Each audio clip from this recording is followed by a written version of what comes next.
Science तो हम सबने पढ़ाई है, थोड़ा बहुत तो पढ़ाई है। बचपन से हमको साइंस में एक बात पढ़ाई गई है कि इलेक्ट्रॉन, प्रोटॉन और न्यूट्रॉन मिलके बनता है एटम। वैसे ही क्रिएटर, डिस्ट्रॉयर और प्रिजर्वर मिलके बनती है प्रकृति, नेचर। और वैसे ही ब्रह्मा, विष्णु और महेश मिलके बनती है शक्ति। छोटी छोटी प्यारी प्यारी कुछ सुनी कुछ अनसुनी कहानियां लक्ष्मी जी के बारे में। क्या लगता है हमको कि हमको लक्ष्मी जी के बारे में, लक्ष्मी देवी के बारे में सब पता है? ऐसा हमको लगता है कि हमको लक्ष्मी माँ के बारे में सब पता है, पर कुछ ऐसी छोटी बड़ी चीजें हैं जो हमको अभी भी लक्ष्मी जी के बारे में नहीं पता। ये वो बातें हैं जो हमको बचपन से सिखाई गई स्कूल में, माता पिता के द्वारा, नाना नानी, दादा दादी, परिवार का हर बड़ा हमको अपने संस्कारों के अंदर इन चीजों को डालने बोलता था। कुछ ने डाल दिया, कुछ ने नहीं डाला। क्या है वो बातें? कुछ कहानी के माध्यम से समझाता। तो हुआ कुछ यूं कि एक बार लक्ष्मी जी पृथ्वी पे घूमने, जब लक्ष्मी जी घूम रही थी तो वो जा जाके ढूंढ रही थी और मिल रही थी बिना लोगों को बताए अपने सबसे बड़े भक्तों से, जो लक्ष्मी जी की पूजा बहुत करते हैं, लक्ष्मी जी का मान बहुत करते हैं, जो गरीब हैं, या ऐसे कोई भी इंसान जिसको ऐसा लगता था कि मुझे और पैसे चाहिए और सोना चाहिए और धन धान्य चाहिए, और वो लक्ष्मी पूजा में लगा रहता। तो घूमते घूमते उनको 3-4 ऐसे लोग मिले जो लक्ष्मी जी को लगा कि ये मेरे सबसे बड़े भक्त हैं। और लक्ष्मी जी ने उन सबको ढेर सारा पैसा, ढेर सारी संपत्ति, ढेर सारी जमीन, ढेर सारे आभूषण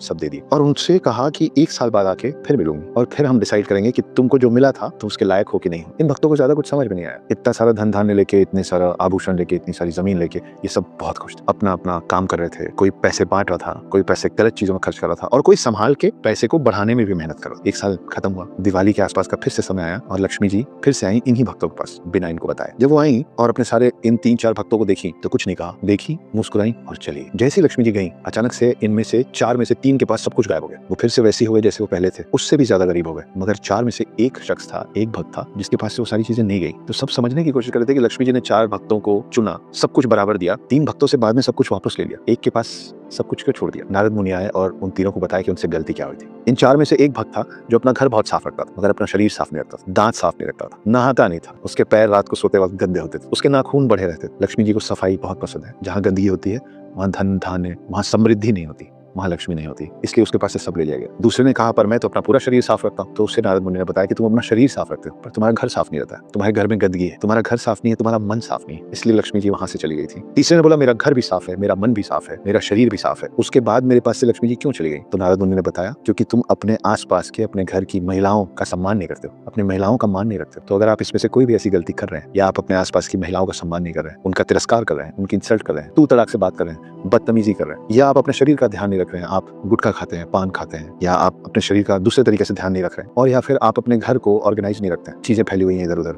सब तरफ गंदगी मची हुई है, आपके पास कितना भी पैसा होगा, किसी न किसी दिन लक्ष्मी जी आके देखेंगी और रूठ के चली जाएंगी। वो जो चौथा शख्स था ना, वो इनमें से कोई गलती नहीं कर रहा था, उसका मन साफ था, उसका शरीर साफ था, उसका घर साफ था, और वो अपने आसपास की सारी महिलाओं को उनका डिजर्व्ड सम्मान, सारे लोगों को इज्जत देता था। 4 में से 3 के पास चले गए। आप सोचिए कि आपको इन 4 में से कौन बनना है? खराब मन वाला, खराब शरीर वाला, खराब घर वाला, या फिर वो बनना है जो सब कुछ साफ रखता है, शरीर, मन, घर और महिला।